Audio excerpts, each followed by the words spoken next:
You think, right, okay, this guy's just led the most insane campaign through the Boer War and the First World War. Time for him to retire.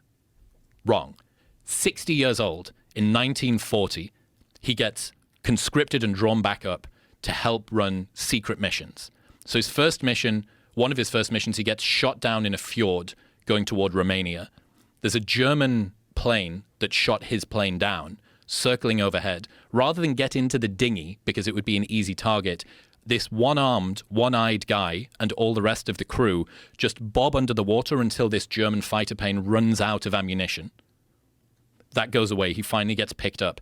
Second time he goes up in a plane, this plane crash lands and he swims to shore carrying a injured comrade who survives, one arm, but swims carrying this other dude, gets captured by the Italians. He's then part of 5 escape attempts and digs a 60-meter tunnel with one arm and a bunch of other dudes. Then he spends a full week hiding out in northern Italy, despite the fact that he's 62 years old, one-armed, one-eyed, can't speak Italian, and has covered in scars. Then he finally gets picked up and released. They said that the only thing that the Italians had left to do was to use him to enable an armistice. They wanted to no longer be a part of the war.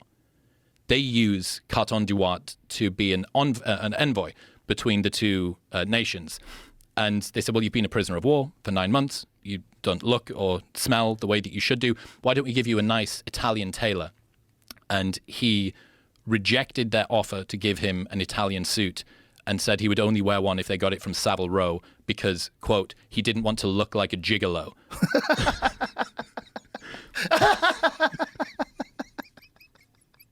This guy's a human badger. He's 31 medals, shot nearly as many times, got used. He insulted Mao. He insulted Chairman Mao in China when he got used by Winston Churchill. There's photos of him stood behind Churchill, eye patch, just a fucking sleeve, and he's my new... Look at him.